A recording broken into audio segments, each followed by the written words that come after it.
कुमाय जय विठोबा रखुमाई। मागणे ते एक तुझ प्रती आहे, मागणे ते एक तुझ प्रती आहे, देशण तरी पाहे पांडुरंगा। या संतास निर्वेहेचे मज दे, अनेक तुझे काही किंवा अनेक तुझ काही न मागू देवा। तुका म्हणे आता उदार तू होई, तुका म्हणे आता उदार तू होई, मज ठेवी पायी संताचिया। या संतास निर्वेहेचे मज दे, अनेक तुझे किंवा अनेक तुझ काही न मागू देवा। विठ्ठल विठ्ठल विठ्ठल विठ्ठल विठ्ठल विठ्ठल विठ्ठल विठ्ठल। समचरण सरोजम सांद्रनीलांबुदाभं, जगननिहितपानि मंडनं मंडनानां। तरुण तुलसीमाला कंजनं कंजनेत्रं, सदैधवलहासं विठ्ठलं चिंतयामि। पांडुरंगा कुरु प्रथम नमन, दुसरे चरण संताचिय। त्यांच्या कृपादाने कथेचा विस्तारो, बाबाजी सद्गुरु दास तुक। नमो ज्ञानेश्वरा नमो ज्ञानेश्वरा, निवृत्ती उदारा सोपान देवा। मुक्ताबाई नमो त्रिभुवन पावणी, अद्यत्रे जननी देवाची। ज्यांचे गावे केला वास, त्यासे नसावे उदास। मस्तक हे पायावरी, या वारकरी संतांच्या। श्री संताचे माथा चरणावरी, साष्टांग हे करे दंडवत। किंवा शरण शरण एकनाथा पायी माथा ठेविला। नका पाहो गुण दोष झालो दास पायांचा। सोनो पंत तथा कुणी जन तया मामाशी बोलती। नामे शंकर शंकरा शुभ करा, निसंग जो संगती। पुण्यश्लोकीचा पुण्यनगरीचा मोती खरा शोभतो। ऐशा संतवरा शुभ करा, दांडे करा वंदितो। सेवेलागी सेवक झालो, सेवेलागी सेवक झालो। सेवेलागी सेवक झालो, सेवेलागी सेवक झालो। लागलो निज चरणा, तुमच्या लागलो निज चरणा। आहो स्वामी तुक या देवा, यावरी न करावा वेर। तुमच्या लागलो निज चरणा, तुमच्या लागलो।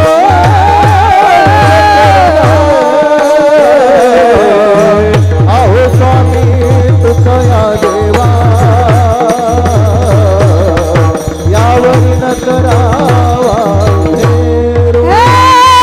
सेवेलागी सेवक झालो, सेवेलागी सेवक झालो। तुमच्या लागला निज चरणा, तुमच्या लागला निज चरणा। सेवक झालो, सेवेलागी सेवक झालो। तुमच्या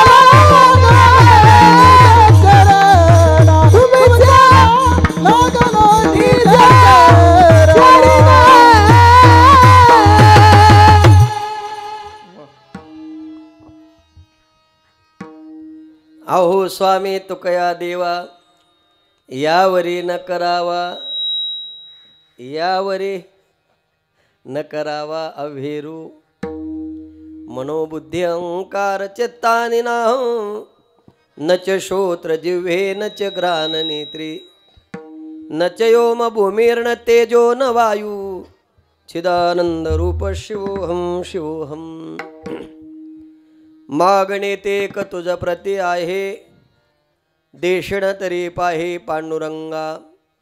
या संतास निर्वेहेचे मज देई, अनेक दुजे काही किंवा अनेक तुझ काही न मागू देवा.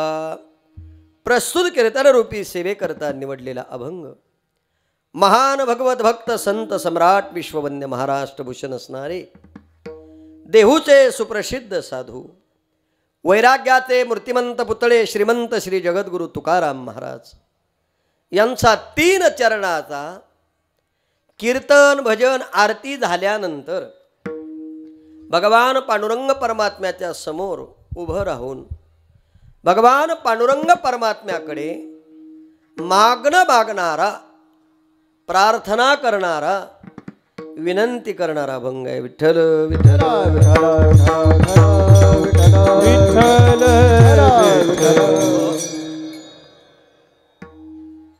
अभंग जगद्गुरु तुकाराम महाराजांचा आहे. अभंग सर्वांना ज्ञात आहे, अभंग सर्वांना परिचयाचा आहे. बसल्यापैकी 99% लोकांना अभंग पाठ असेल. घरामध्ये सत्यनारायण जरी असला आणि तो संपल्यानंतर काका जेव्हा प्रसाद वाटतात तेव्हा कधी कधी ही अभंग म्हणल्या जातात. पण वारकरी म्हणून जर कोणी असेल तर तो वारकरी हा अभंग म्हटल्याशिवाय त्याची साधना फलिद्रूपापर्यंत जाऊ शकत नाही. याकरता ती माणसं रोज म्हणतात मागणी तेक तुझ प्रती आहे. अभंग 3 चरणाचा आहे आणि अभंगाचा जर शब्दशः भाव पाहिला तर अतिशय सोपा आहे. मागणी तेक जगद्गुरु तुकाराम महाराज पांडुरंगाच्या समोर उभं राहतात आणि पांडुरंगाला विनंती करतायत, मागणं मागतायत आणि मागत असताना एक शब्द वापरतात मागणे तेक. ते एक मागणं तुमच्याकडे आहे पण ते मागत असताना देशील तरी पाहे पांडुरंगा. इथे एक म्हणतायत आणि पांडुरंगा नाव घेतायत. त्याचं कारण असं आहे पांडुरंगा हे संबोधन आहे. मागणारे एक आहेत आणि ज्याच्याकडे मागायचा तोही एकच आहे. म्हणून मागणी तेक तुझ प्रती आहे. दुसरा अर्थ असा आहे देवा तुझ्याकडे मागण्याकरता अनेक इच्छा घेऊन आलोय असं जर तुला वाटत असेल असं माझ्या मनात काहीच नाही आणि मी तुझ्याकडे जे मागणार आहे ते दुसरं कोणाकडे नाही म्हणून ते एक. पण कोणतं? मागणे तेक तुझ प्रती आहे. पण उत्तर देत असताना देशील तरी पाहे पांडुरंगा. पांडुरंगा तुला देता येत असेल तर पहा. ही विनंती आहे तुकोबारायांची. दुसरा तुकाराम महाराजांनी इथे हक्क दाखवला. देशील तरी पाहे पांडुरंगा तुला देता येत असेल तर पहा. कसं म्हटल्या जातं आमच्या मुलीच्या लग्नाला या बरं. बरोबर आहे आमच्या मुलीच्या लग्नाला यावं लागेल. काहीतरी हक्क असल्याशिवाय माणसं बोलत. पत्रिका वाटणाऱ्यानं विचारलं का हो त्यांना तुम्ही पत्रिका दिली आहे आणि ते लग्नाला येत आहेत आणि तरी तुम्ही त्यांच्यावर हक्क गाजवताय. अहो त्यांच्यावर एवढा हक्क गाजवायचं कारण आम्ही त्यांचे जुने नातेवाईक आहेत. कोणाचे? कळलं तर पहा अर्थ. देशील तरी पाहे या शब्दात हेचे दान देगा देवा ठाकलोशी द्वारी हे सगळं तुम्ही बघून घ्या घरी बसल्या बसल्या.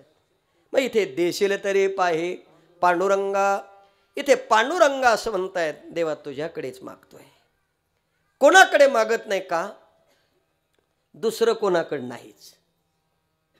कारण महाराजांची बरीच प्रमाण आहेत बघा. मनसी काही मागा हेचे देगा पांडुरंगा. तुम्हाला काय पाहिजे तुम्ही एकदा सांगा. देवा सांगण्याची काय गरज आहे? तुम्ही तर देण्याकरता समर्थ आहात आणि अनेक लोकांना तुमचा गाजा वाजा केला. कोणाचा? आता मी काय सांगायची गरज आहे? तुझे अवतारे जाणू स्वतंत्र देता न मनसे पात्रा पात्र परी कैवल्य ऐसे पवित्र वैर्या ही दिधली त्वा सनकादिकाचे निमाने साविज्य सौरसु दिधला पुतणे जी विषाचे ने स्तनपाने मारू आली. देवा अनेक लोकांच्या तोंडचं ऐकलं. आमच्या गावामध्ये जर कोणी मनुष्य आला कोणाच्या ओळखीचा नसला गाव माहिती नसलं कशा करता आला काही माहीत नसलं मंदिराच्या शेजारचं घर म्हणजे देवासारखं घर आहे. गेल्या गेल्या 2 घास खायला मिळतात, हे काही कोणाला सांगायची गरज. आता किती सोपं सांगितलं तुम्हाला. देवा तुमच्याबद्दल आम्ही असं ऐकलंय. म्हणले कसं ऐकलं? तुम्ही अनेकांना देता, मग मला पण पाहिजे. भगवंतानं विचारलं काय पाहिजे? या संतास निर्वी हेची मज देई. अनेक तुझे 2 अर्थ आहेत. अनेक तुझं काय हे न मागो देवा. निरवी शब्दाचा अर्थ आहे स्वाधीन. तुकाराम महाराज म्हणतात तुम्ही मला स्वाधीन करा. कोणाच्या करा असा प्रश्न आहे. म्हटले त्या संतांच्या. म्हटले कोणत्या संतांच्या? वेळ मिळाला तर सांगतो, पण ओवी सांगून पुढे निघून जातो. हरपले आपण पे पावे, ते संता ते पाहता घेऊ सावे. म्हणून वाणावे ऐकावे, तेची सदा कोणते संत आहेत? मुक्ता ते निर्धारिता, लाभे आपुलेच मुक्तता. जैसी दीपे दिसे पाहता आपुले वस्तू. असे जे संत आहेत ना, या संतास निर्वी हेची मज देई. दुसरं काही देऊ नका, पण ते देण्याकरता वेळही लावू नका. म्हटले किती वेळ लागेल? पत्रिकेवर 7 ते 9 लिहिलाय ना, तिथपर्यंत द्या ना. तुका म्हणे आता उदार तू होई, मज ठेवी पायी संताच्या. इथे आता शब्दाचा अर्थ लगेच, लगेच जरी म्हटलं तरी थोडं लांबल्या जातं. आता शब्दाचा अर्थ निघाल्या निघाल्या मुखातून. ज्याच्यात देण्याची ताकद आहे त्याच्या समोर तुकोबराय उभे आहे. तुका म्हणे आता उदार. म्हणले काय पाहिजे? आता देवा जे जे पाहिजे ते तासाभरात तुम्ही आम्हाला सांगा, पण उदार व्हा. म्हटले काय पाहिजे? मज ठेवी पायी संताचिया. मला संतांच्या पायाजवळ ठेवा. एक अर्थ, मला संतांच्या पायाजवळ जागा द्या. दुसरा अर्थ, आणि मला संतांच्याच पायाजवळ ठेवा. तिसरा अर्थ, विठ्ठल विठ्ठल विठ्ठल विठ्ठल विठ्ठल विठ्ठल. ही मागणी तुकाराम महाराजांनी इथे केलेली आहे. अभंगाचा भाव मी आपल्या समोर मांडलेला आहे. कीर्तनाला आरंभ करण्यापूर्वी थोडासा परिहार परिचय देणं गरजेचं आहे. तो असा: माऊली मंदिर जीर्णोद्धार, प्राणप्रतिष्ठा, कलशारोहण सोहळा, अखंड हरिनाम सप्ताह, ग्रंथराज ज्ञानेश्वरी पारायण सोहळा समस्त ग्रामस्थ मंडळीच्या द्वारा अतिशय थाटामाटामध्ये सोनगाव इरिगेशन बंगला, माऊली नगर, तालुका राहुरी, जिल्हा अहमदनगर या ठिकाणमधील सर्व भाविक भक्तांच्या द्वारा अतिशय थाटामाटामध्ये हा उत्सव चालू आहे. आणि या उत्सवातील ही जागराची सेवा, मागण्याची सेवा माझ्याकडे आहे. सेवके करावी सांगितले काम, ते तर होतो पण कामाने. कैवल्य साम्राज्य चक्रवर्ती ज्ञानी यांचे राजयोग्यांची माऊली, साधकांचे मायबाप ज्ञानोबरायांच्या मंदिराचा इथे कलशारोहण सोहळा होतोय. या सप्ताहाकरता ज्यांचे आशीर्वाद आहेत ते श्री हरिभक्तीपरायण गंगागिरीजी महाराज, नारायणगिरीजी महाराज, नारायण महाराज, तुळशीराम बाबा, सदानंद महाराज, परशुराम बाबा, वासुदेवानंद गिरीजी आणि कुसुमताई, ज्ञानदेव भागोजी अनप यांच्या उपस्थितीत आशीर्वादानं आणि श्री हरिभक्तीपरायण माझे सहकारी मित्र रवींद्र महाराज गाडेकर यांच्या मार्गदर्शनानं अतिशय थाटामाटामध्ये हा उत्सव चालू आहे. आणि या उत्सवामध्ये ज्यांचं मार्गदर्शन आहेत, ज्यांच्यामुळे मोठमोठाली कीर्तनकार मंडळी या ठिकाणी येऊन गेली आहे. खरं म्हणजे नियोजकस्य तत्र दुर्लभः. नियोजन करणारा मनुष्य जर नियोजनात असेल तर नियोजनाचं कार्य नियोजित होत असतं. त्यामध्ये माझे सहकारी मित्र रवींद्र महाराज, ज्यांची आळंदीमध्ये वारकरी शिक्षण संस्था आहे आणि ज्या संस्थेतील विद्यार्थी आदर्शवत आहेत, त्या संस्थेची ही सगळी महाराज मंडळी इथे उपस्थित आहे. मी सुद्धा एक दिवस असाच कीर्तनाला उभा राहत होतो.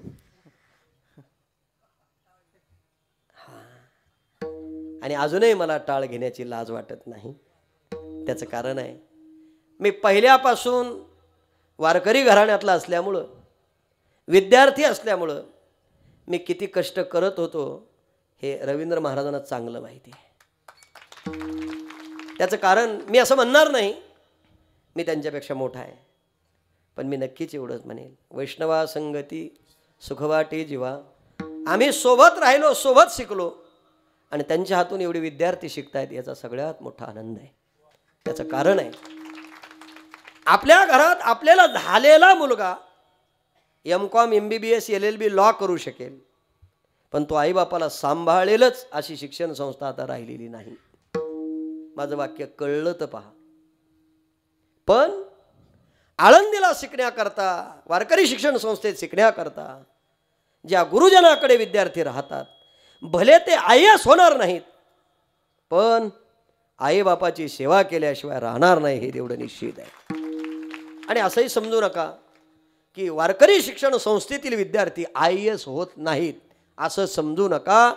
जोग महाराज वारकरी शिक्षण संस्थेतील शिकलेले विद्यार्थी आज महाराष्ट्रामध्ये 6 न्यायाधीश आहेत, एवढं लक्षात ठेवा. 6. तुम्ही म्हणाल तर मी नावासहित सांगतो सगळ्यांची. आणि त्याच संस्थेत मी शिकलोय, त्याच संस्थेत महाराज शिकलेत आणि त्याच इवली शेरूप लाविली द्वारी त्याचा वेलो गेला गगनावरी, या दृष्टिकोनातून ही सेवा आहे. आणि या ठिकाणी उपस्थितामध्ये आज दुधामध्ये साखर म्हणजे संगीत अलंकार संगीत विशारद उभ्या महाराष्ट्राला ज्यांचा आवाज माहिती आहे ते माझे सहकारी मित्र ओंकार महाराज जगताप या ठिकाणी उपस्थित आहेत. आपण टाळ्याच्या गजरात स्वागत करायचं आहे.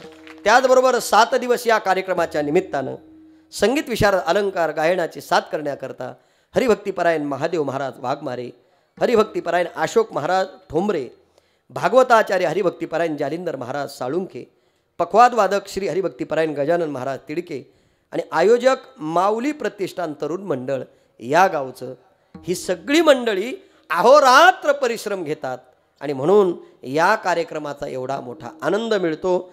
आणि याही कार्यक्रमामध्ये सहजरित्या कीर्तनाचा आवाज तुमच्यापर्यंत यावा आणि तो नकळत आपल्या कानाला स्पर्श करून जावा, हृदयामध्ये राहावा, असा हृदयरूपी आवाज ज्यांचा आहे ते आमचे सहकारी मित्र केशवदास या ठिकाणी बसलेले आहेत.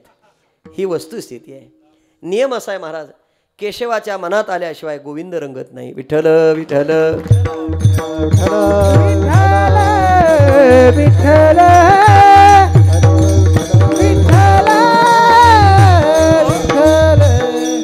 कारण ते केशव आहेत आणि मी गोविंद आहे. त्यांच्या बोटात ताकद आहे आणि माझ्या बोलण्यात ताकद आहे. म्हणून केशव महाराज आज या ठिकाणी उपस्थित आहेत. तुम्ही शूटिंग करणारे सुद्धा भाऊ अतिशय छान आहात. तेही माझा कीर्तनकार आहे का? अरे अरे अरे, मी पण तुझाच आहे ना रे. आणि माझा कीर्तनकार हे चॅनल उभ्या महाराष्ट्राला माहिती आहे. आपण आपल्या मोबाईलवरती यूट्यूबवरती सर्च करा आणि इथे झालेली 7 दिवसाची कीर्तनं घरी बसून कधीही ऐका, जेव्हा पाहिजे तेव्हा. फक्त माझा कीर्तनकार, तुम्हाला जो आवडला तो. म्हणजे 7 दिवसातल्या ऐकण्याकरता जे ऐकण्यासारखं आहे त्यांचं पाहू शकता, ऐकू शकता. इतकं छान हे नियोजन आहे. आणि एवढा मोठा सोहळा करत असताना या गावातील तरुण मंडळींना द्यावे तेवढे धन्यवाद थोडेच आहेत. त्याचं कारण तरणा भाग्यवंत तरणा भाग्यवंत नटे हरी कीर्तनात, नटे हरी कीर्तनात, नटे हरी कीर्तनात, नटे हरी कीर्तनात, तरणा भाग्यवंत नटे हरी कीर्तनात, नटे हरी कीर्तनात, हरी कीर्तनात,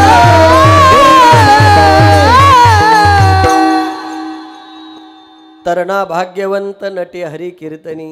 या दृष्टीतून या ठिकाणी महाराज उपस्थित आहेत सगळे आणि तरुण मंडळीचं अतिशय मोठं सहकार्य आहे. आणि त्यानिमित्तानं ही सेवा माझ्याकडे सेवा करताना एकता सौरला खटवांगरायाशी भाग्यदशा कैशी गोविंदाची. तुम्ही काळजी करू नका, 9 वाजेपर्यंत माझं कीर्तन संपेल. तुम्ही म्हणाल महाराज आजच सांगून टाकलं तुम्ही, मलाच 9 वाजल्यावर कीर्तन करायचा कंटाळा आहे. तसं पाहिलं तर आज एकादशी आहे, हरिदिनी आहे. 12 वाजेपर्यंत जागर असतो, 12 वाजेपर्यंत जागायचं असतं. पण आपल्या कीर्तनाची वेळ 7 ते 9 आहे, 9 ते 11 असते. तर पुढे तासभर गेलो असतो. पण इतका वेळ काही मला जमणार नाही, कारण इतकं काही पाठही नाही माझ्या. म्हणून जेवढं शक्य आहे तेवढं तुमच्या पुढे मांडण्याचा मी प्रयत्न करेल. अभंग जगद्गुरु तुकाराम महाराजांचा आहे. या अभंगामध्ये जगद्गुरु तुकाराम महाराज भगवान पांडुरंग परमात्म्याच्या समोर उभं राहतात आणि पांडुरंग परमात्म्याकडे मागणं मागतायत. आपण जर या कलियुगाचा विचार केला तर या कलियुगामध्ये प्रत्येक मनुष्य भगवंताच्या समोर उभा आहे आणि भगवंताकडे हात जोडून काही ना काहीतरी मागतोय. 2 गोष्टी आपल्या समोर मांडून जातो. मागावं इथपर्यंत ठीक आहे, पण कोणाकडे मागावं, काय मागावं, अजून उत्तर देऊ. ज्याच्याकडे मागायचंय त्याच्याकडे ते असावं. आता साधा विचार आहे. आपल्या खिशात पैसे आहे का नाही हे समोरच्या भीक मागणाराला माहिती, पण ते मागितल्याशिवाय सध्या मागणाराचा भरणा जास्त आहे. 1-2 पैसा द्या हो धर्माला, आशीर्वाद लागेल तुमच्या मुला लेकराला. देऊ नका मला असे हात केले म्हणून. माझं मत सांगतो, असे वाकडे तिकडे हात करून गरज नसताना सुद्धा रस्त्यावर मागणारे पुष्कळ आहेत. मी याकरता बोलतोय, मागावं पण आपल्याकडं नसल्या नंतर का असल्यानंतर. आपलं उलट आहे. आपल्या घरचे गहू चांगले असताना सुद्धा रेशनला आणायला गेल्याशिवाय राहत. किती सोपं गणित आहे. त्याला काय पुस्तक उघडायचं का काय. भले आपल्या घरचे 22 रुपये किलोचे ते 7 रुपये किलो 14 रुपयाने विकू, पण मागू. ही दरिद्री कधी कमी होईल. विठ्ठल विठ्ठल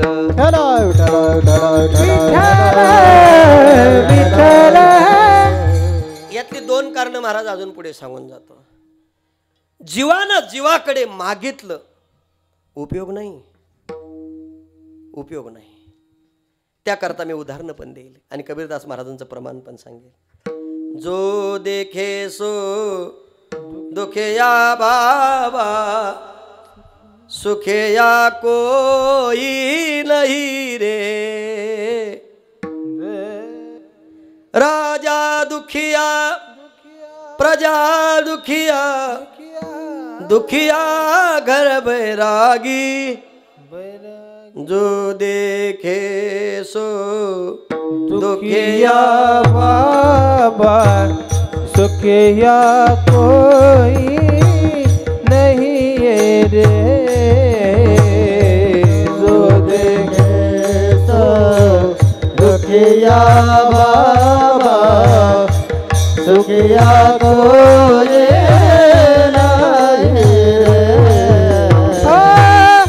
जो देखे सो दुखिया बाबा, सुखिया कोई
मी दुःखी आज. मला म्हणता येईना तुमच्या इतकं उंच, पण तुम्ही सुखी आहे माझ्यापेक्षा. इथंच सगळं दळलंय, बाकी काय. माझ्यापेक्षा त्याला येत नाही, त्याच्यापेक्षा मला जमत नाही. आहे तरी काय. जो देखे सो दुखिया बाबा. याला श्लोक गीतेमध्ये असं आहे, भगवद्गीतेत असं वर्णन केलंय. सुख दुःखी समे कृत्वा लाभा लाभो जया जीव ततो युद्धायश्व योगम पापमवाप्सिसी. ज्ञानोबरानं वर्णन केलं बघा. आणि तेव्हा सुखम लोक मिमम प्राप्य भजस. माऊली याच्या पुढचं वर्णन करतायत. जे गावेचा चंद्रक्षय रोगी जेथ उदय होय असता लागे दुःख लेवणे सुखाते अंगे सळित जगाते. तिसरं वर्णन सांगतो ज्ञानोबरांचं. ना तरी सर्व राटले राणी दुखिया दुखी भेटले का वांझ फुल फुलले झाड जैसे. ज्ञानोबा म्हणतात एकाला तहान लागली आणि पाण्याच्या शोधा करताय. पाणी पाणी आक्रोश करतोय आणि पाणी मागण्याकरता शेजाऱ्याच्या घरी गेला. त्यानं विचारलं काय पाहिजे. हो म्हणले जीभ टाळूला चिटकायची वेळ आली, घोटभर पाणी मिळेल का, द्याल का. त्यानं सांगितलं दिलं असतं, पण 2 दिवस झाले पाणी आमच्या घरी आलंच नाही. हा ज्याच्याकडं पाणी मागण्याकरता गेला तो म्हणतोय 2 दिवसापासून आमच्या घरी पाणी नाही. म्हणजे हाही जीव दुःखी आहे आणि तोही साधं गणित आहे. मी तुमच्या समोर उभा आहे, मी सुखी आहे का दुःखी आहे. म्हणजे आता पांढरे शुभ्र कपडे, गाडीत बसून आलोय, खरं सांगा सुखी आहे का. पण कीर्तन संपल्यावर माझं दुःखच तुम्हाला दिसणार नाही का. मला गाडीत बसता येत नाही, मुळवेत झालेला आहे. दिसलं तुम्हाला माझं दुःख, दिसलं का सांगा. अशा बऱ्याच लोकांचे दुःख आहेत, बऱ्याच लोकांचे बंगले दिसतात. फक्त हप्ते थकल्यावर काय काय होतं त्यांची त्यांना विचारा. हे मी काय सांगायची गरज आहे. मी समोर तुम्हाला दिसतोय सुखी आहे, पण मला मुळवेदासारखं दुःख आहे ते तुम्हाला सांगता येत नाही. नवरदेवानं घातलेला बूट वरून चांगला आहे, आतून कुठं चावतो 2 दिवसानं विचारा. अजून नाही कळलं. लग्नामध्ये जी गोष्ट चांगली वाटते असं वाटतं कुठून बुद्धी सुचली.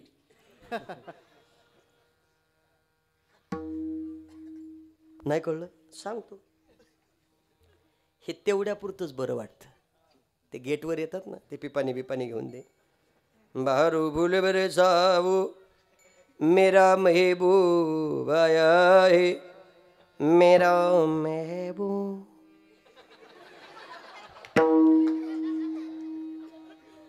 रागिनी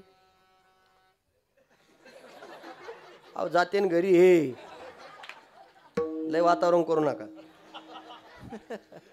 आता खरं सांगा बरं, तेवढ्या पुरता तो आनंद आहे का नाही. पण आज नीट आहे का, तो गाणं म्हणणारा मेला आहे, पण गाणं तेच आहे.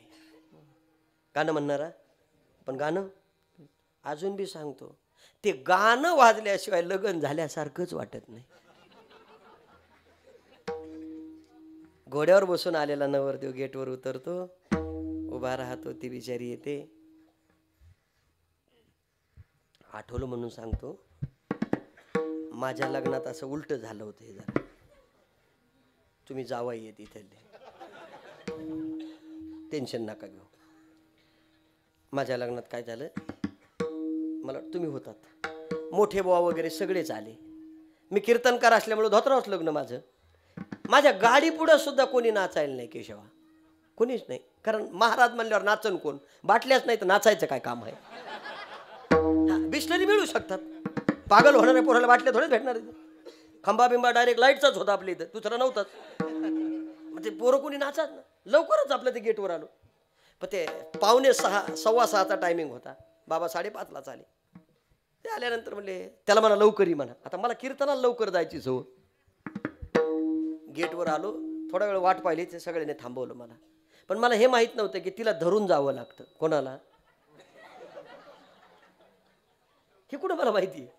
मी आपला गेटवर आलो, बाबा म्हणले चला चला म्हणल्यावर मी कडकडत ती घालू. आश्चर्य सांगतो महाराज, अर्ध्या मंडपात गेल्यावर तो आमचा लांडगा पळत आला. त्याला काय म्हणते ते संघ असतं करावला. तो पळत आला आणि त्यानं माझा हात धरला आणि ओढून आणलं. जे माग गुतून दिलंय अजून सुटाना. तुम्हाला अजूनही नाही कळलं? नुसतं गेटवर करंगळी गुतली तर अजून परेशानी आहे. आणि मग ती बी करंगळी गुतल्यावर ते खाली मानून ती असं चढणं.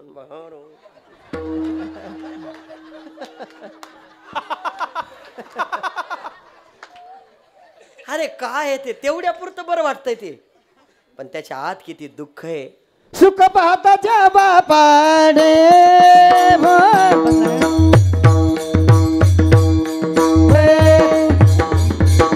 दुःख पर्वताचे बडे, दुःख पर्वताचे बडे, दुःख पर्वत. आपला विषय फक्त इथे काहीच दुःख दिसतं आणि काहीच दुःख दिसत नाही. लग्न मंडपामध्ये सगळं आनंदाचं वातावरण आहे, पण दुःख किती आहे ज्यांनी भोगलं त्याला माहिती आहे. तसं तहान लागलेला मनुष्य पाण्याच्या शोधात ज्ञानोबा म्हणतात दुसऱ्याच्या घरी गेला आणि त्याच्याकडे हात जोडले, पाणी पाहिजे. त्यानं सांगितलं 2 दिवस झाले पाणी नाही आलं. आता यानं 2 दिवस झाले सांगितलं पाणी नाही आलं म्हणजे त्याच्याही घरात पाणी नाही आणि यालाही पाणी नाही, म्हणजे या दोघांना तांब्या घेतला आणि तिसऱ्याच्या घरी गेले. कशा करता? पाणी पाणी पाणी पाणी. ते तिसऱ्याने विचारलं काय पाहिजे? तो म्हणला तुझे कानं बंद आहे. मला चालू पाणी पाहिजे. तो म्हणला माझ्याही घरी नाही. आता हे 3 एकमेकाला भेटले कशाच्या शोधात? ज्ञानोबारायचं म्हणणं तितकं रास्त आहे. राणी दुखिया दुखी भेटली, एकमेकाला भेटली, सगळे पाण्याच्या शोधात रस्त्याने निघाली. पाणी. कॉलेजला जाणारा मुलगा होता, त्यानं गाडी साईडला लावली. विचारलं का हो तुम्ही 3ही माणसं अख्ख्या गावाला पाणी पाजत होतात?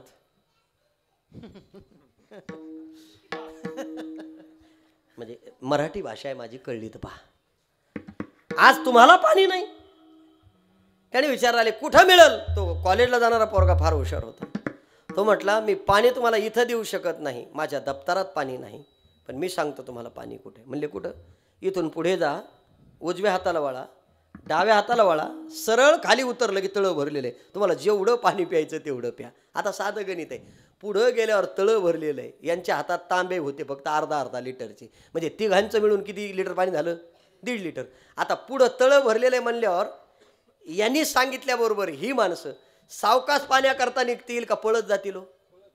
अहो नुसते पळत नाही, तो त्याच्या पुढं, तो त्याच्या पुढं, तो त्याच्या पुढं. कशासाठी? याला प्रमाणे सर्व सुखाची आशा सर्व सुखाची आशा जन्मागे, क्षण एक मुक्ती यज्ञ नाही केला, क्षणायक मुक्ती यज्ञ नाही केला, हिंडता दिशा हिन पावला, हिंडता दिशा हिन पावला. हे माया वेस्तीला जीव माझा, माझे सहित नेनती कोणी, माझे सहित नेनती कोणी, माया वेस्तीला जीव माझा, माझ्या सोयीने नते कोणी, माझ्या सोयीने नते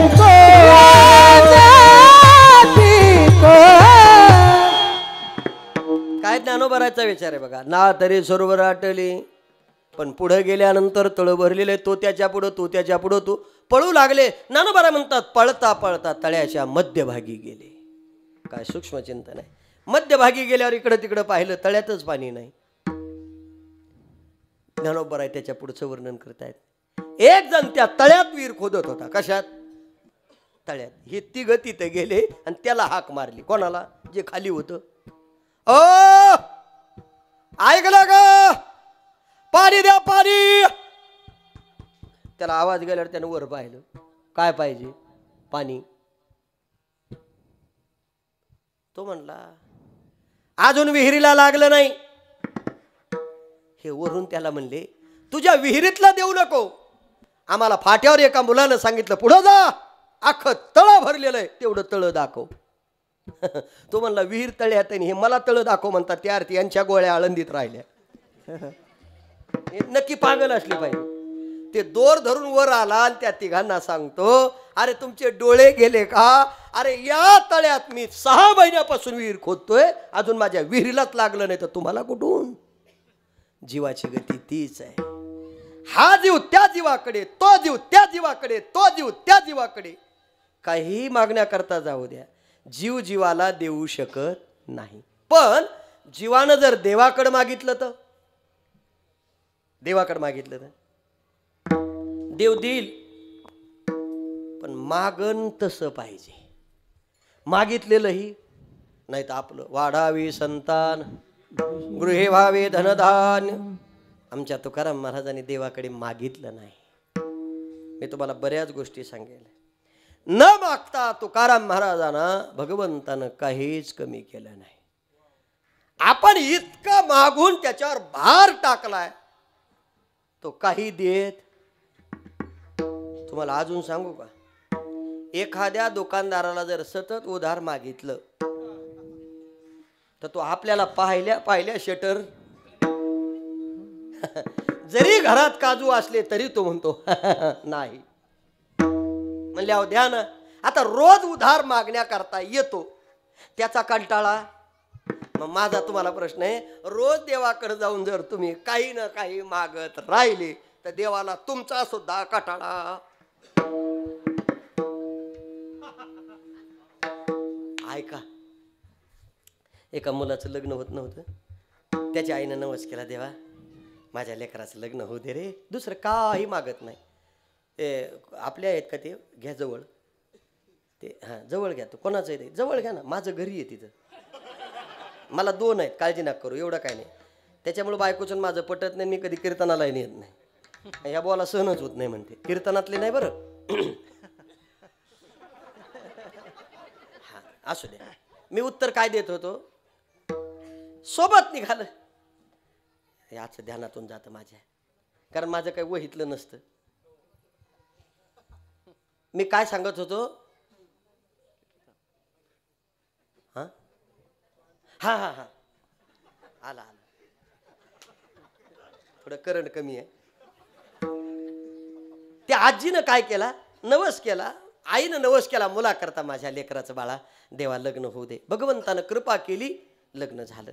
2 जण फिरून आले, सगळं झालं. 2-4 वर्षे निघून गेले, गावात चर्चा झाली, रामभाऊ पाटलाच्या मुलाचं लग्न झालंय पण अजून काही पाळणा नाही, काय काय कळत नाही. पुन्हा आजीबाईनं नवस केला, देवा तू सगळं करून दिलंस रे बाळा, लग्न करून दिलंय, सगळं झालंय, पण माझ्या लेकराला मुलबाळ होत नाही. तेवढी कृपा, भगवंतानं कृपा केली, मुलगा झाला.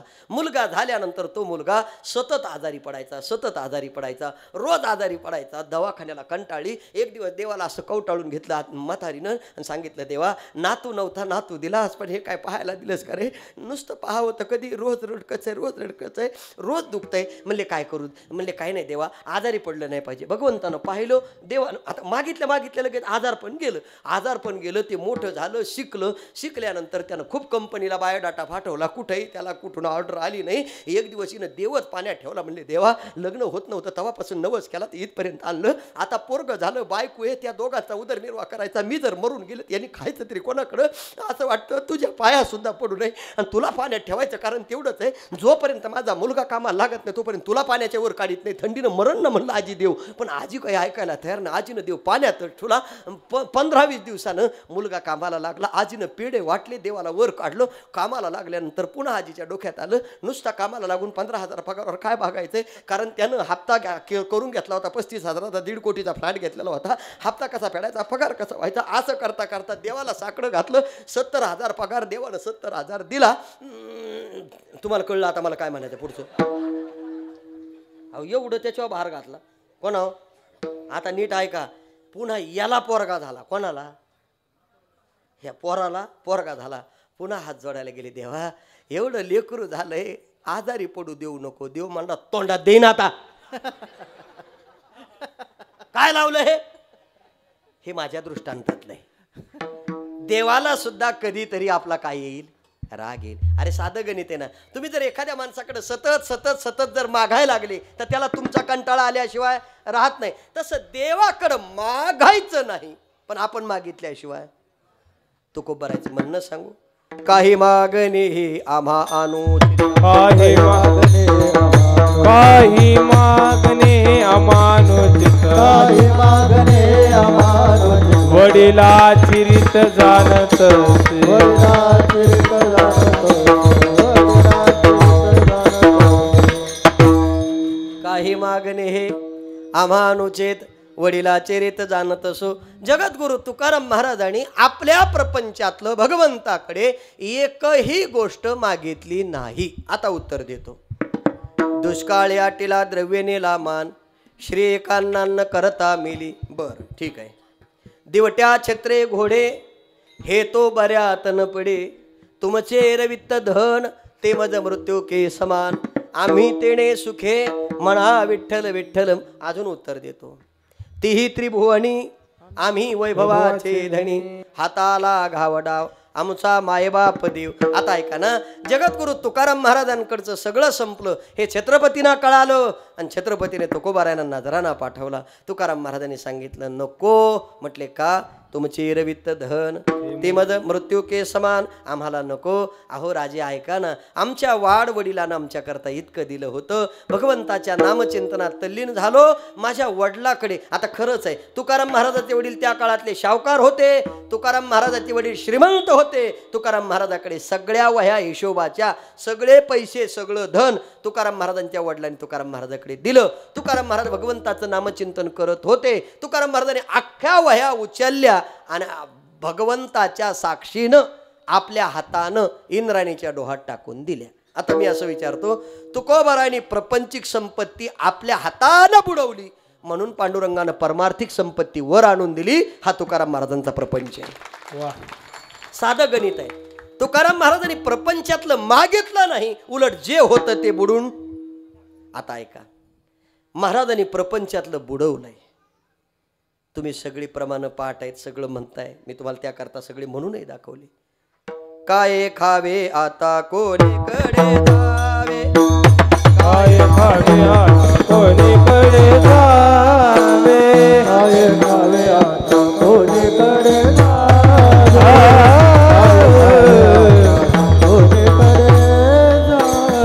गावात राहावे बळे, गावात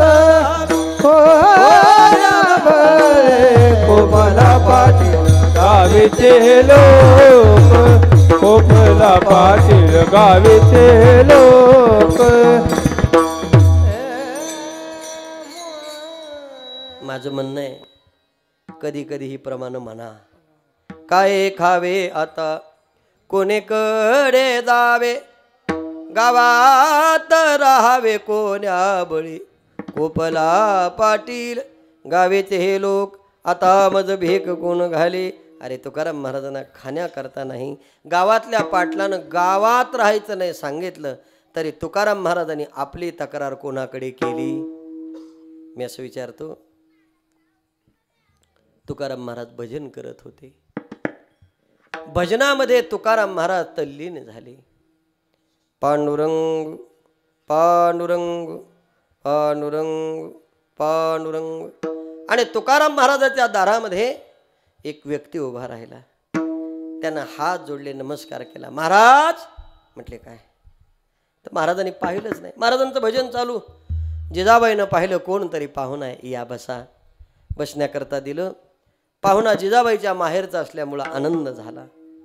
मला असं म्हणायचं आहे, लोक काय सांगतात मला माहीत नाही आहे, पण मी तुम्हाला हात जोडून सांगतो. जिजाबाईचे भाऊ जेवणाकरता आले आणि जिजाबाईकडून मीठ टाकायचं विसरलं. इतक्या जिजाबाई अनभिज्ञांना होत्या. माझं नीट ऐका. जिजाबाईकडून मीठ टाकायचं विसरल्या, भावामुळं इतक्या त्या अनभिज्ञ नव्हत्या. साधं उत्तर आहे. तुकाराम महाराजाच्या पंक्तीला आज प्रत्यक्ष माझ्या भावाला बसायला मिळतंय, म्हणजे प्रत्यक्ष पांडुरंगाच्या पंक्तीला जेवायला मिळतं, याचा आनंद जिजाबाईला झाला. आणि म्हणून मीठ टाकायचं विसरल्या, भाऊ आला म्हणून नाही. तुम्ही कोण कसा अर्थ घेतो मला माहित नाही, पण प्रत्यक्ष आहे. महाराजांना भजन करावं.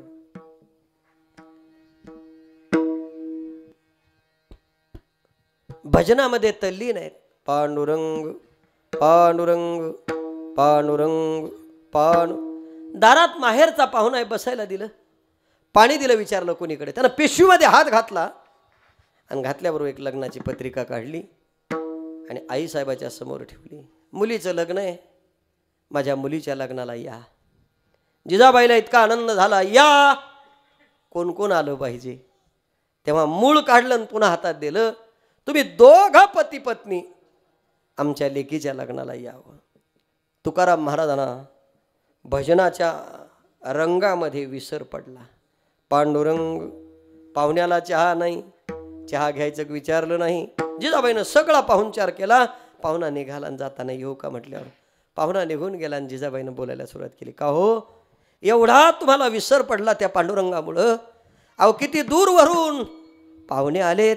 अहो लेकाची लगीन आहे, लग्नाला बोलवलंय, तुम्हाला यायचंय, आपल्याला जायचंय. लेकीचंही लग्न आहे. तुकाराम महाराज म्हणतात मी येणार नाही.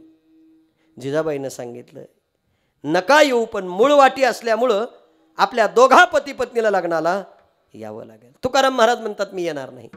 जिजाबाई म्हटल्या का येणार नाही? तुकाराम महाराज म्हणतात माझा कोणीच पाहुणा नाही. जिजाबाई म्हणतात अहो असं करू नका, आपल्याला भागीरथी आहे आणि आपल्यालाही माधवा आहे. आपल्या मुलीच्या लग्नाला कोणीतरी सोयरे धायरे आलं पाहिजे, म्हणून सोयऱ्या धायऱ्याच्या लेकीबाळीच्या लग्नाला आपण गेलं पाहिजे. तुकाराम महाराज म्हणतात आवले सोयऱ्या धायऱ्याची गरज तुला कोणाची? आता थोडंसं चिंतन करा. जिथे सोयराही नाही धायराही नाही तिथे हे कोणत्या अवस्थेत होते? प्रपंचातच. मी हे बोलतोय बरं, नीट ऐका.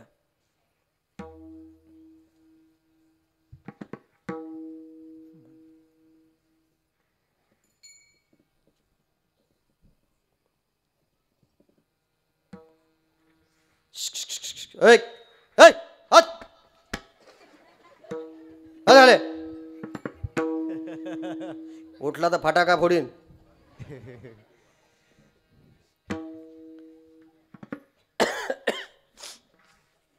मी आपल्याला उत्तर याकरता देत होतो. कोणी सोयऱ्या नाही का शब्द वापरला. अजून नीट ऐका. जिजाबाईनं पुन्हा तो शब्द वापरला. आपल्याला भागीरथी शब्द वापरल्यावर तुकाराम महाराजांनी खाली मान घातली. जगद्गुरु तुकाराम महाराजांना सगळ्यात मोठं जर दुःख कोणतं असेल, भागीरथीवर जीव होता महाराजाचा. मान खाली घातली आणि डोळे भरून आले. आवले माझ्या भागीरथीचं लग्न कोणी नाही आलं तर राहील असं तुला वाटतं? अगं माझा सोयरा तो आहे, त्याला सुद्धा स्वीकारावं लागेल. म्हटले कोण? ते माझी सोयरी सज्जन सांगाती, पाया ठेविते विठोबाचे, दिनाचा सोयरा पांडुरंग. आता हे सगळ्या सोयऱ्याचे प्रमाण सांगितले. जिजाबाईच्या लक्षात आला तर विनंती करून उपयोग नाही. पुन्हा हात जोडले, यावं लागेल. तुकोबारा नाही म्हणतात. जिजाबाईनं तुकाराम महाराजांना शपथ घातली, तुम्हाला तुमच्या पांडुरंगाची शपथ आहे, लग्नाला चला. तुकाराम महाराज नाही म्हणत होते, पण शपथ घातल्यावर विना गळ्यात घातला आणि भजन करीतच निघाले. पांडुरंग पांडुरंग पांडुरंग. जिजाबाईनं विचारलं ही दिंडी कुठं? म्हणले लग्नाला. म्हणले असं इना घालून जर गळ्यात तिथे गेलं तर सोयरे काय म्हणतील? तुकाराम महाराज म्हटले मी तुला माझा सोयरा सांगितला ना, ते माझी सोयरी सज्जन सांगाती, पाय आठविते विठोबाचे. माझा सोयरा जर तो असेल तर माझ्या पाहुण्याला लाज वाटायची गरज. पण शपथ कोणाची होती? पांडुरंगाची ना, कारण महाराजांचं प्रमाण आहे. शपथ ज्याची घालायची असते त्याच्यावर जीव असतो. तुम्ही पण कधी कधी घालता का नाही? तुम्ही नाही काय म्हणता? तुम्हाला तुमच्या पप्प्याच्या बापाची शपथ आहे, खरं सांगा तुमच्या आईनं काय सांगितलं, माझ्याबद्दल काय बोलली? तुमच्या खोड्या लय सांगल मी, पण आता इथलं ती जागा नाही. सगळ्यात जास्त डिवचायचा नंबर तुमचाच. विठ्ठल विठ्ठल विठ्ठल विठ्ठल विठ्ठल विठ्ठल माणूस शांत असतो पण त्याला राग आणायचं काम तुमच्याकडे आहे. नुसतं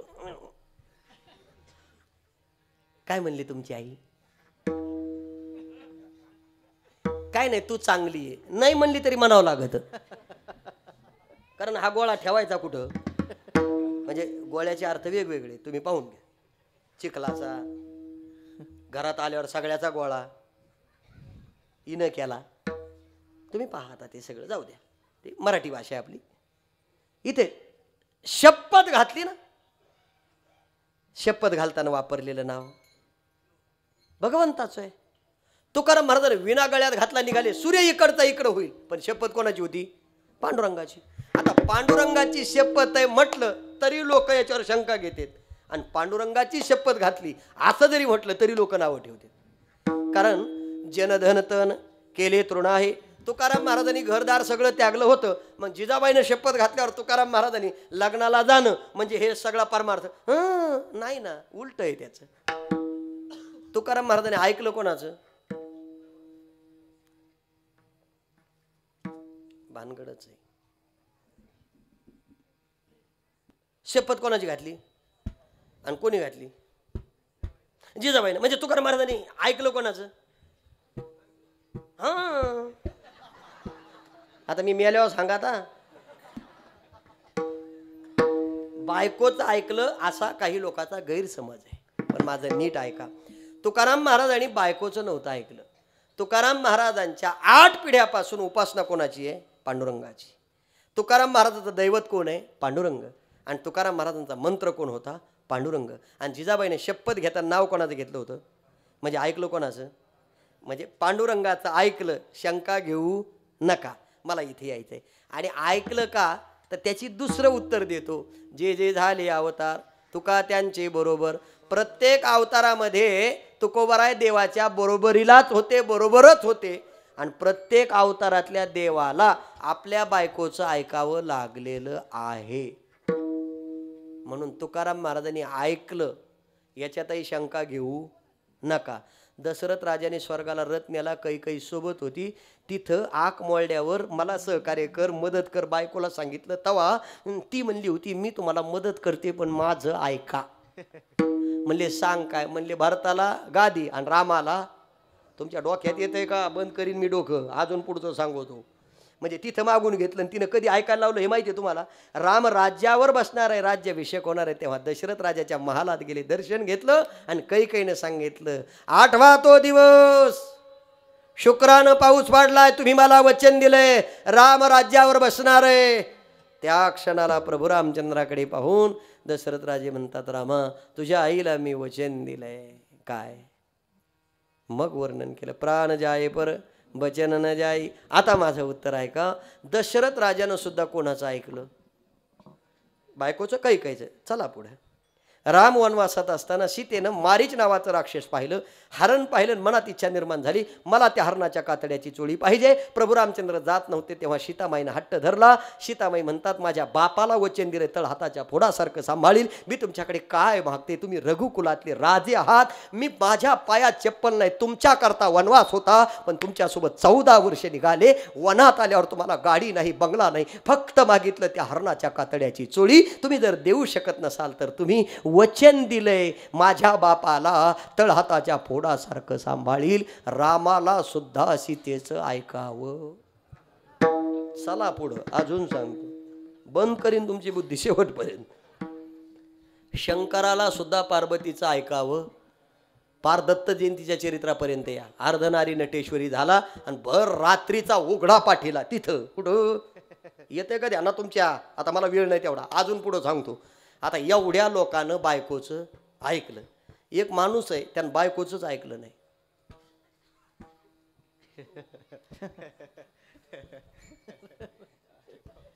कीर्तनकार आरती घरून विचारून आलाय आणि पोहोचल्यावर फोन केलाय पोहोचलो म्हणून. असं काय करता तुम्ही?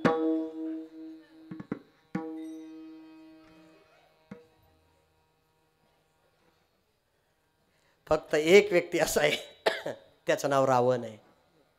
त्यानं बायकोचं ऐकलं नाही. रावणाच्या बायकोचं नाव मंदोदरी. काय बोलत होती?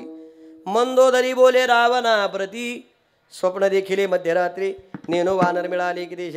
रामाला शरण जा, सीतेला सोडून द्या. धर्मपत्नी सांगत होती, भाऊ सांगत होता, मुलगा सांगत होता. रावणानं ऐकलं नाही. माझा तुम्हा सगळ्याला प्रश्न आहे, रावणानं बायकोचं ऐकलं नाही म्हणून रावणाचं चांगलं झालं की वाईट झालं?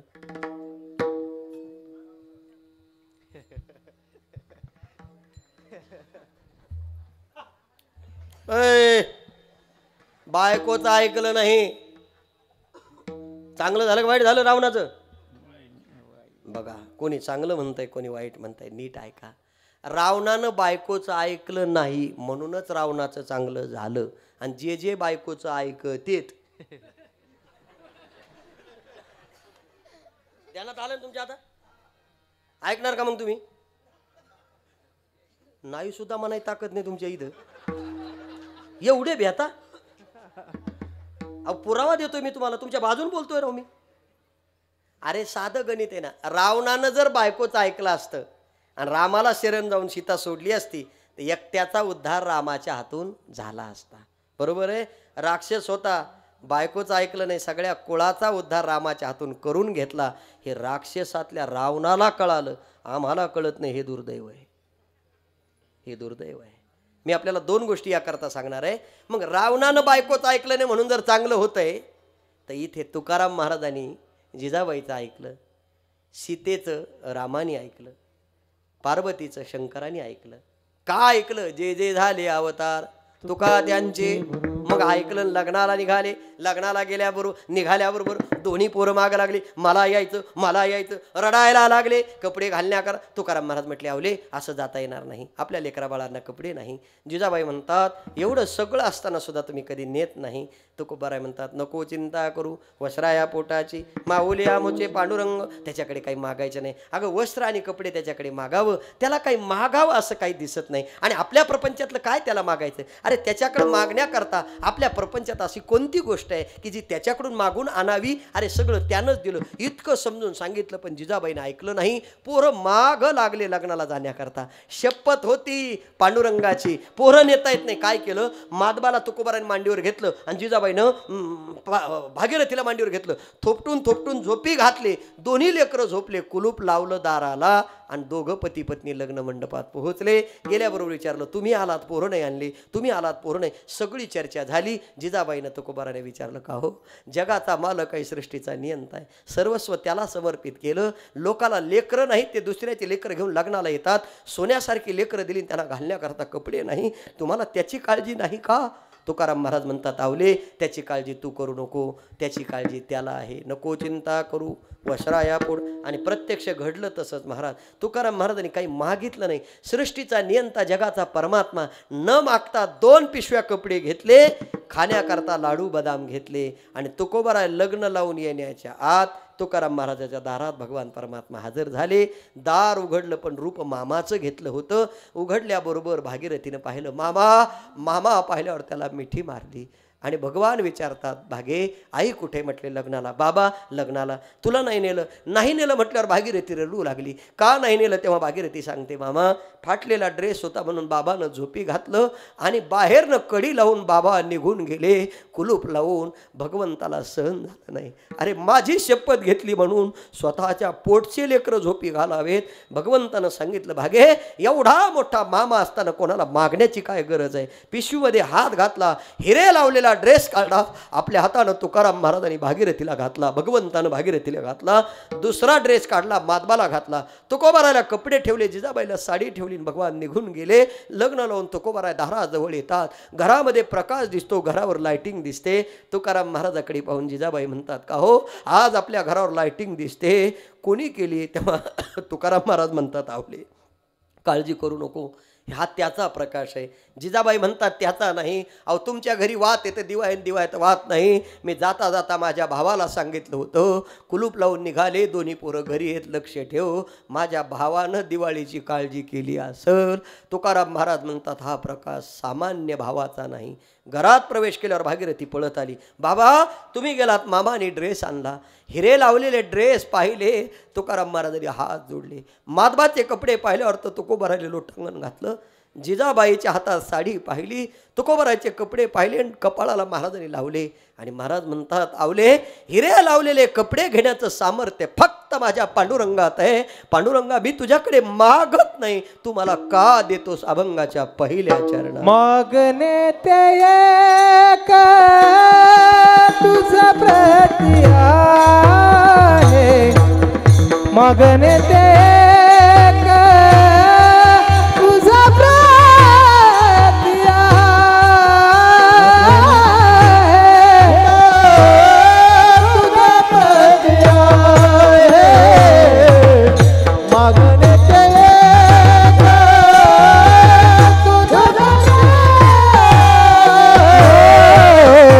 मागणे ते एक तुझा प्रती आहे मागणे ते एक तुझा प्रती आहे मागणे ते एक तुझा प्रती आहे मागणे ते एक तुझा प्रती आहे देशील तरी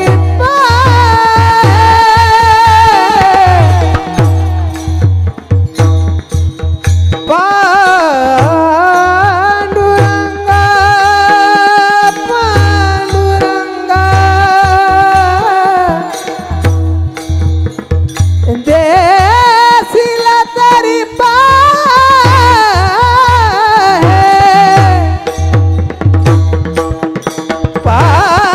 पांडुरंगा पांडुरंगा या संतासिनी रवी हैच मदते या संतासिनी रवी हैच मदते देशील तरी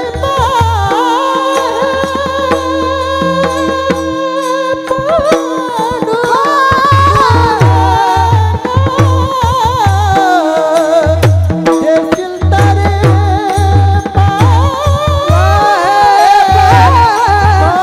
पांडुरंग या संतासिनी रवी हैच मदते या संतासिनी रवी मदते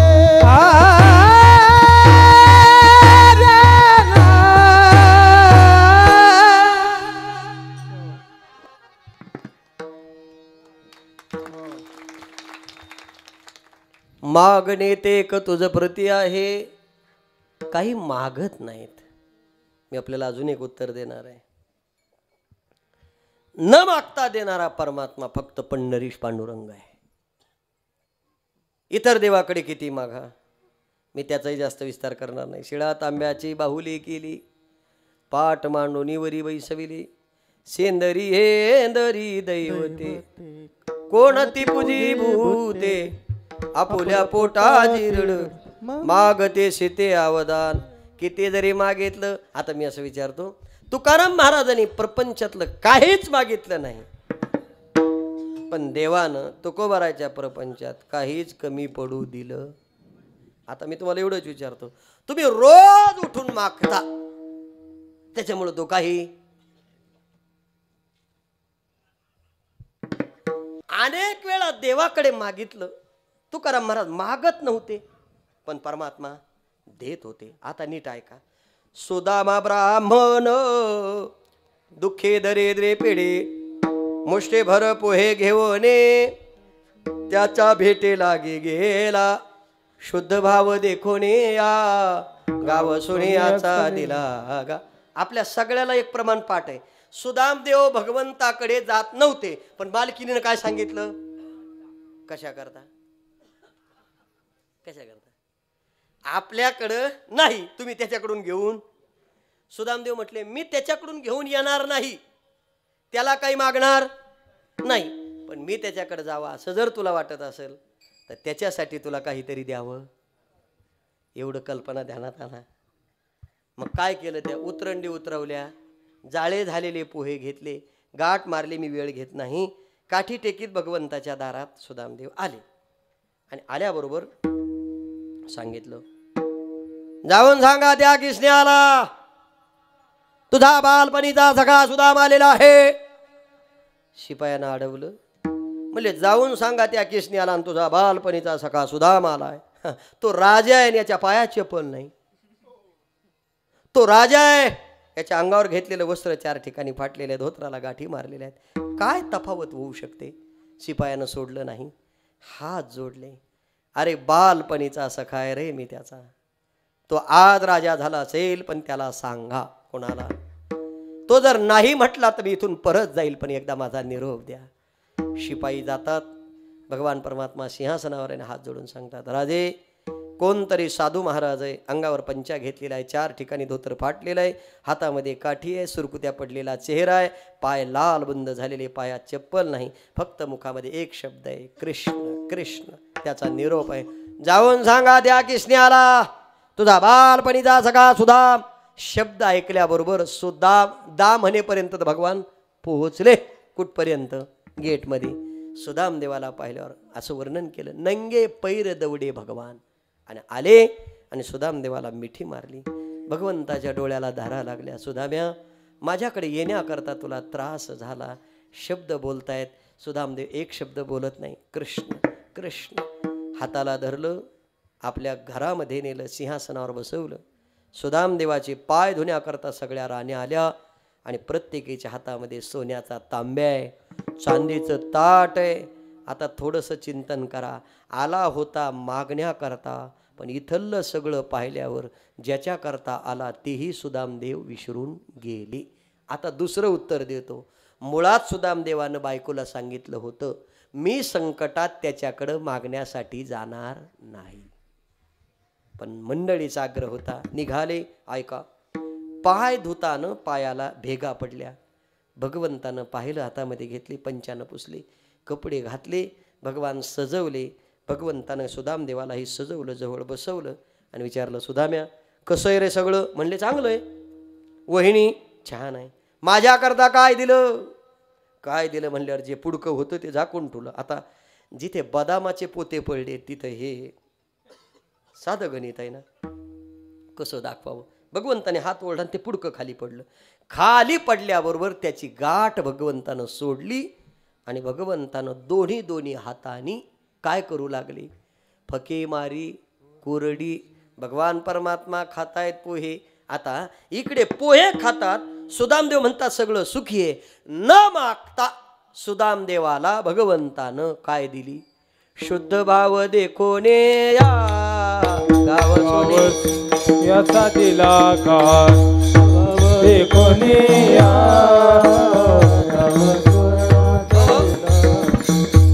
सुदामा ब्राह्मण दुःखे दरिद्रे पिढे, मुष्टीभर पोहे घेऊने त्याच्या भेटेला गे. शुद्ध भाव देखोने या गाव सोने. आता बघा, एकीकडे पोह्याचा घास न घास भगवान खातो, दुसरीकडे न मागता सोन्याची नगरी देतो. 2 उदाहरणं दिले.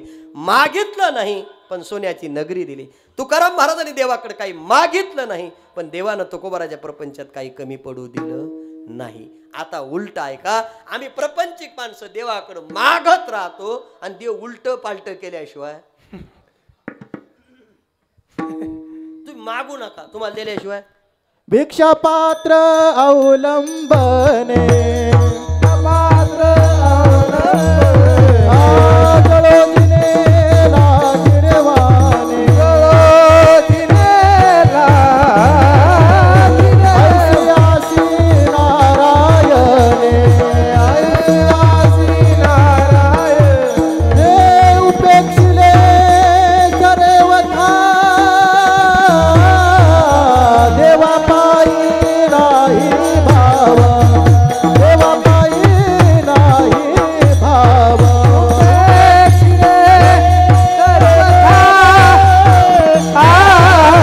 देवा पायी नाही भाव, देवा पायी.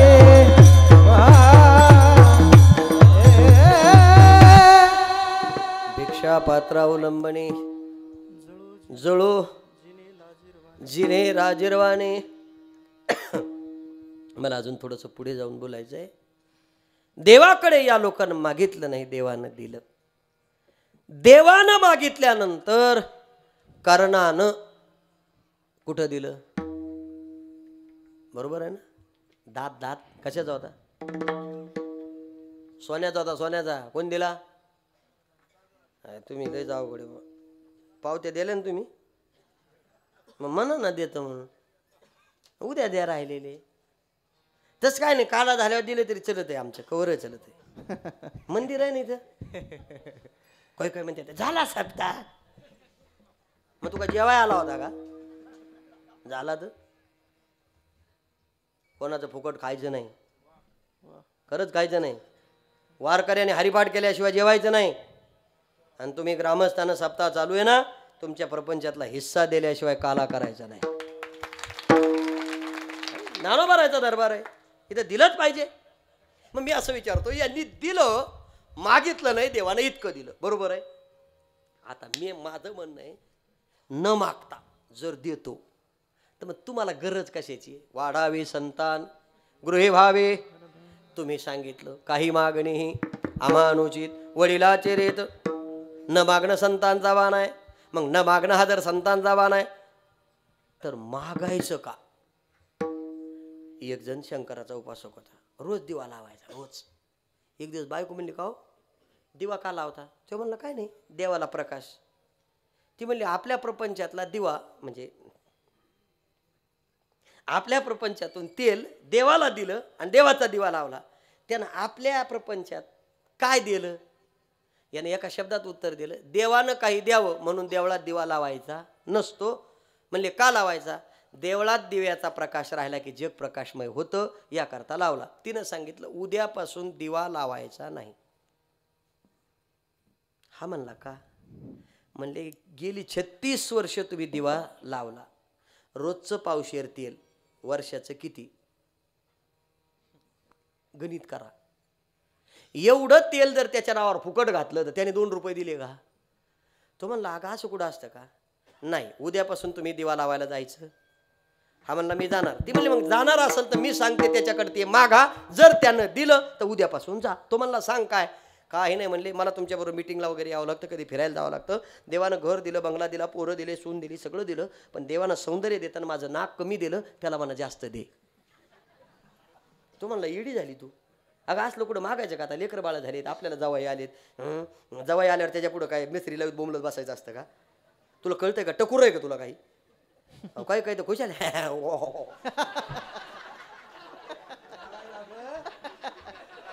काय जावाय बाप, दात घास तिकडं. अरे रिअल फॅक्ट आहे, काय मर्यादा आहे का नाही? साध तुमच्या पोरीच्या जर असं घरात घडलं तर तुम्ही सहन कराल का? बरं जाऊ दे, ते विषय गेला. मग ते नाक मागितलं. तो म्हणला कधी मागितलं नाही, पण म्हणजे जातो. हे वर गेला, दिवा लावला आणि देवा पुढे बसला, ओम नमः शिवाय. भगवान प्रसन्न झाले. म्हणजे काय पाहिजे? म्हणजे देवा काही नाही, 36 वर्ष दिवा लावलाय, काही मागितलं नाही आणि काहीच प्रपंचातलं मला कमी नाही आणि तुझ्याकडे काही मागायचं नाही. पण मी जर प्रपंचातलं मागितलं नाही तर उद्यापासून दिवा लावायला येता येत नाही. म्हणून माझ्या बायकोचं म्हणणं असं आहे, तिला नाक कमी आहे, जास्त दे. देव म्हणला सोपं काम आहे, ताता असतो. अहो ही पोळ्या लाटीत होती अशा. देवानं ताता असतो म्हणल्यावर जे नाक निघालं इथून कॅनलला गेलं, त्या कॅनल नाही की इथे कोपऱ्यावर, तिथं पोहोचलं. हे तिकून खाली आलं. आता हिचं नाक वाढल्यामुळं हिला उठता येईना बसता येईना ना. ते हातामध्ये चपात्या लाटायचं लाटणं.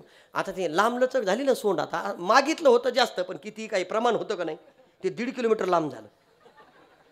ती तिकून खाली आला. त्यानं कॅनलच्या तिथंच पाहिलं, नाकाच्या नाकपुड्या दिसल्या त्याला दोन्ही. ते म्हणला एवढ्या लांब कसं काय आल्या? कारण हे आपल्याच आहेत. त्यांनी ओळखल्या होत्या. कशावरून? ती नतनी जी होती त्यात हिरवा मोती होता. म्हणलं आपल्याच बायकोची नतनी. नाकाला धरलं, म्हणलं एवढ्या लांब कशाला आली ग?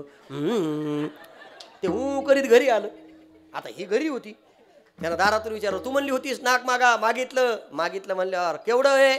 केवढं म्हणल्यावर तिच्या हातात चपात्या करायचं लाटणं होतं. ती म्हणली तुम्हाला म्हणणे नाक मागा, येऊन मागीन, आता मुत्ता येईन मत नाही येईन. जे लाटणं घेतलं असं फेकून हल्लं, सबकन लागलं. जा म्हणले त्याला म्हणा कमी करून दे. हे लाटणं घेऊनच तिथे गेलं. देवा म्हणला तुला नाक दे म्हणलं, तर भलं 1.5 किलोमीटर लांब दिलं. आणि बघ तिनं बेलनंच हाणलंय, म्हणला कान फुटलाय. म्हणले मग काय करू? कमी करून दे. देवानं सांगितलं तथा असतो म्हणल्यावर नाकानं रिवोजचा गेर टाक.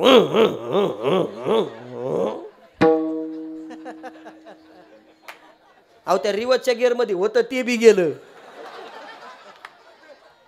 आता नुसतं एवढं शिल्लक राहिलं 2 छिद्र. मग आता ते वज कमी झाल्यामुळं ती हात लावायला गेले, बचकन 2 बोटं आतमध्ये गेले.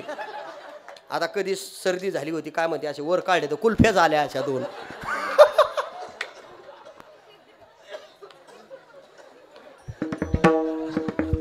इथे मागाशी माईकवर सांगत होते आजचे कीर्तनकार विनोदाचार्य. ताकापुरतं रामायण करावं लागेल ना मला.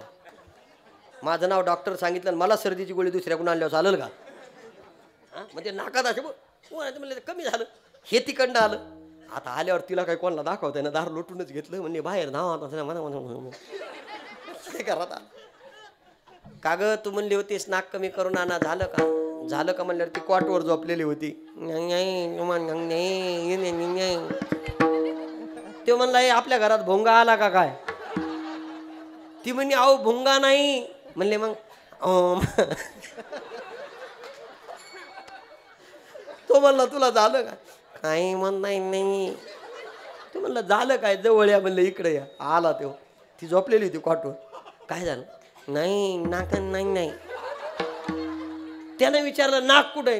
तुम्हाला निन्न नाही ना, हिन्न नाही हिन्न. मग हा म्हटलं आता काय करू?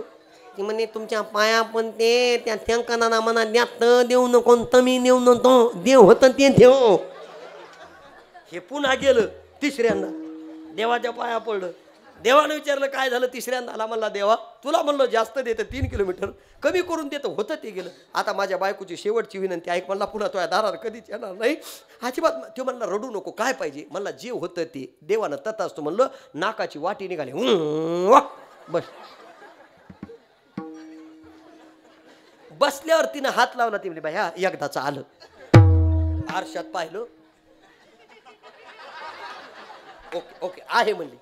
नवरा आला, पूर्णाच्या पोळ्या केल्या, जेवायला ताट मांडलं. ते म्हणला कमी द्या. ती म्हणली तुमच्या पाया पण ते तुम्ही शंकराकडे रोज जा, नंदी म्हणून त्याच्या दारात राहा, पण माझ्यासाठी काही मागू. आता साधं गणित आहे. आपल्या स्वतःसाठी देवाकडे मागायचं नाही, आणि जर मागितलं तर फजिती केल्याशिवाय. पण तुकोबाराय म्हणतात न मागणं हा आमचा बाणा आहे, काही मागणे आम्हा अनुचित. वडिलाचे रीत देवा हे पांडुरंगा, दुसरं काही नाही. काय पाहिजे? दुसऱ्या चरणात. या संतासी निरभे, या संतासी निरभे, या संतासी निरभे हेची माझ दे. या संतासी निरभे, या संतासी निरभे, या संतासी निरभे हेची माझ दे. या संतासी निरभे, या संतासी निरभे, या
या संतास निर्वे हेची मज देई आणि कदुजे काही न मागो देवा, मला या संतांच्या स्वाधीन करा.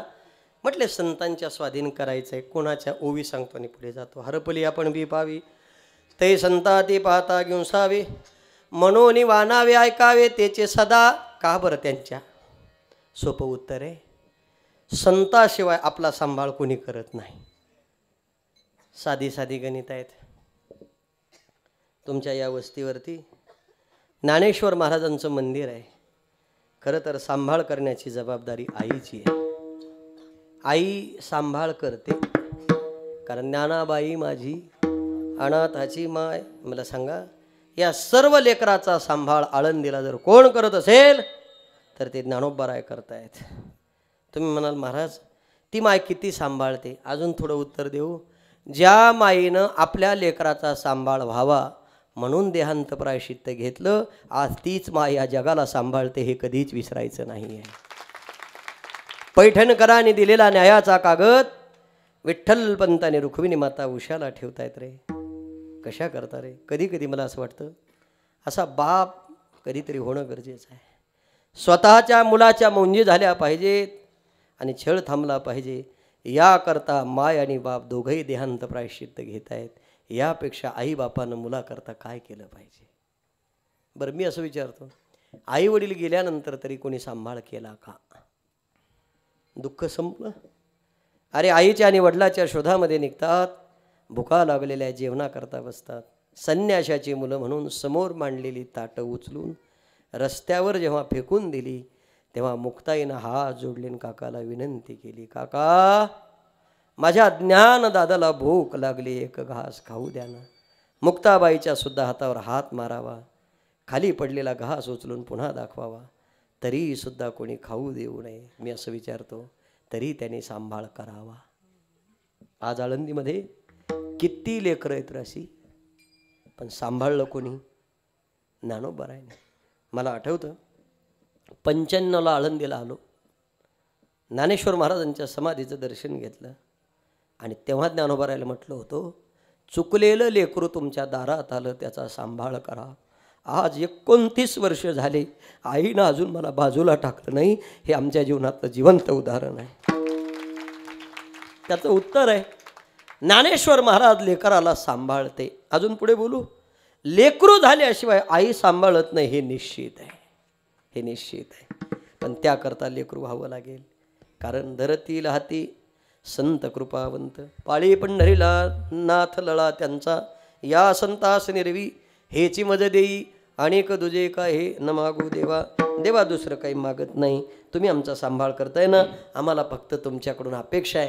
काय आहे? शेवटच्या चरणात तुका म्हणे आता उदार तू होई, तुका म्हणे आता उदार तू होई, तुका म्हणे आता उदार तू होई, तुका म्हणे उदार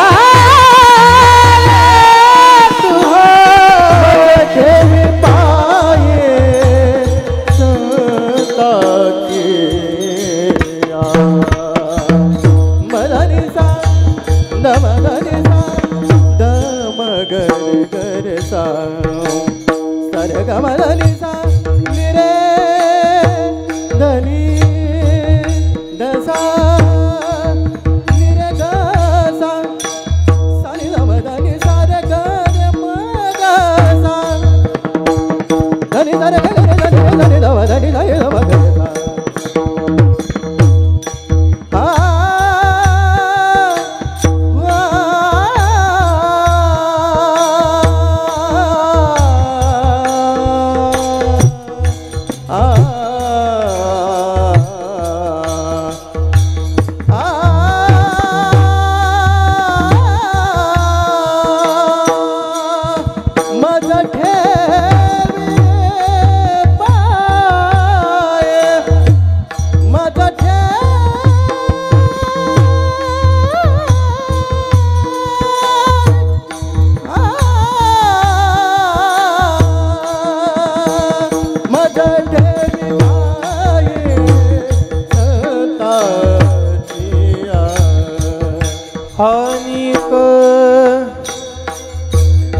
दुजे का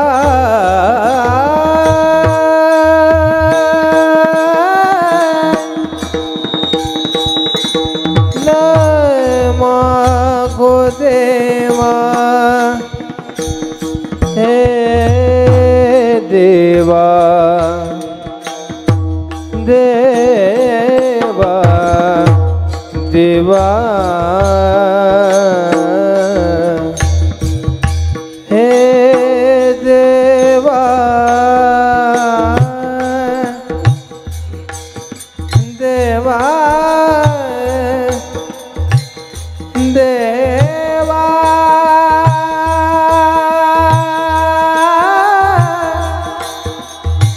आणि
मोठा गायक आणि कीर्तनकार होईल तो. तुका म्हणे आता उदार तू होई मज ठेवे पायी संताची. इथे आता उदार तू होई म्हणतायत म्हणजे वेगळं काही नाही. उदार तू हरी ऐशी कीर्ते चराचरी अनंत हे थोरे गरजता ते पवाडी. तुझे अवदारे जाणो स्वतंत्र देता न मनसे पात्रा पात्र परी कैवल्य ऐसे पवित्र वैर्या इति दिली. त्वा सनकातिकाचे निमाणी साविज सौरसु दिदला पुतणी जी विषाचे स्तनपाने मारू आली या करता. तुका म्हणे आता उदार तू होई मज ठेवी पायी संताची. मला संतांच्या पायाजवळ ठेवा म्हणले. तेथे काय तेथे रामनाम होईल श्रवण घडेल भोजन उचिष्टाचे. का बरं त्यांच्या पायाजवळ जागा मागतात? कारण जो पायाजवळ आहे. उलट दुसरं उत्तर दिलं संतांचे नहानी होईन किडा. संत महात्मे स्नान करतात त्यांच्या अंगावरून पडलेलं पाणी ज्या मोरीद्वारा ज्या नालीत येतं त्या नालीतला किडा करा. ही भूमिका ज्या साधकाची असेल त्यांचं आपण चिंतन करूया. विठोबर भुमाये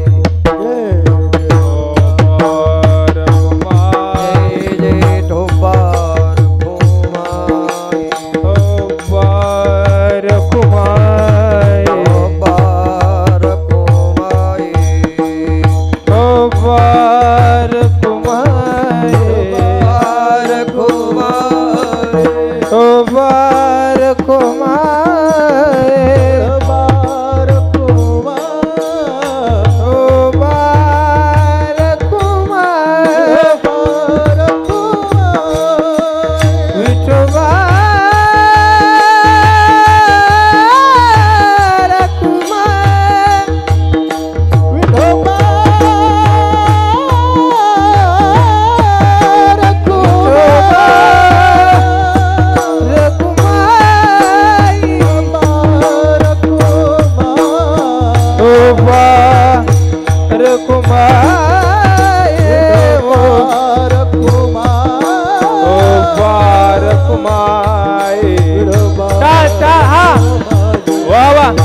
टाळी आणि पकवाज हा ओ बार कुमाय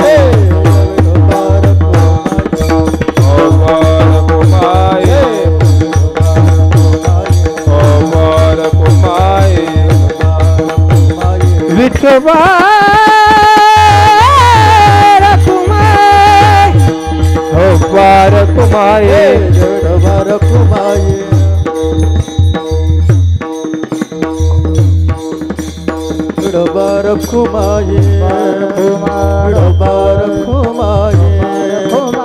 बार कुमार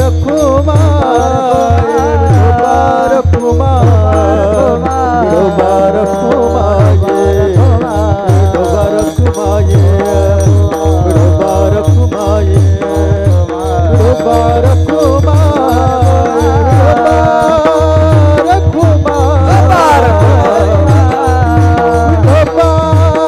कुमाये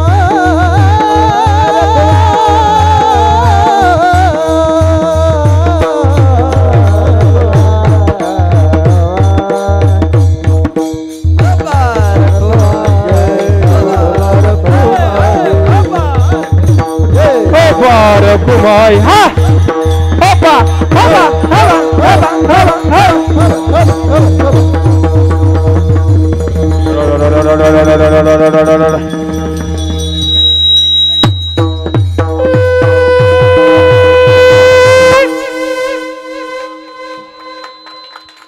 ज्ञानेश्वर माऊली मंडप आहे, लाईट आहे, लाइटिंग आहे आणि साऊंड सिस्टीम आहे. या सर्व गोष्टीमुळे कीर्तनाचा रंग आहे. त्यामध्ये आज ओंकार दादा आहे, अजूनच आनंद आहे. दुसरी गोष्ट म्हणजे मला अजून मोठा आनंद झाला तो या गोष्टीचा की श्याम महाराज या ठिकाणी आले. ओंकार महाराज, श्याम महाराज आणि मी, म्हणजे आता मी म्हणता येणार नाही, मी श्याम महाराजाच्या रूममध्ये राहायला गेलो उमरेकरमध्ये असताना. मी जवळजवळ 9 वर्ष लोंढे महाराजांच्या रूममध्ये राहत होतो आणि त्यांचे भाऊ, मला वाटतं बरोबर ना, दिंडी असायची आणि कार्तिकीला दिंडी आली आणि त्याच्यातला थोडा माल उरला की तो आमच्या दोघांसाठी असायचा. आळंदीत मी उमरेकर धर्मशाळेत राहायला होतो आणि मी त्या निमित्ताने साताराला पण आले होतो या परिसरात. श्याम महाराज आले, मला अजून आनंद वाटला. कारण आजी बरवी झाली माझी माहेर भेटली, डोळा देखील सज्जन या दृष्टिकोनातून हा सुंदर आवाज आमच्या केशवदादांनी आपल्याला दिला. मृदंगमणी महाराज आपणही छान वाजवलं, सर्वांनी टाळ्या वाजवाय. त्यामध्ये मधून अधून स्वराचं ज्ञान असणारे स्वरतज्ञ स्वरमणी हार्मोनियम वादक दादांनी छान साथ दिली, त्याबद्दल त्यांचंही कौतुक करा. एखाद्या टायमाला बोलताना माझ्याकडून एखादा शब्द जर तुम्हाला असा वेडावाकडा वाटला असेल तर मी अजून थोडासा लहान आहे असं गृहीत धरा, पण इतका लहान नाही. विचारपूर्वक बोललेलो आहे मी. त्या बोलण्याचा आशय काय आहे तो भाव पहा आणि मग त्याचा मनाशी थोडंसं लावून घ्या.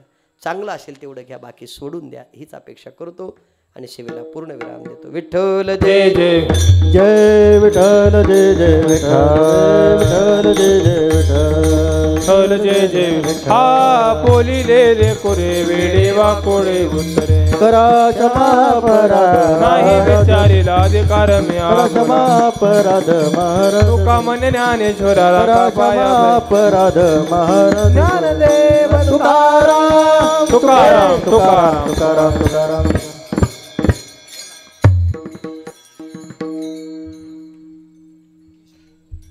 श्रेष्ठ ज्ञानोबरायांचा मूर्ती प्राण प्रतिष्ठा मंदिर जीर्णोद्धार या निमित्त चालू असलेला भव्य दिव्य अखंड हरिनाम सप्ताह कीर्तन महोत्सव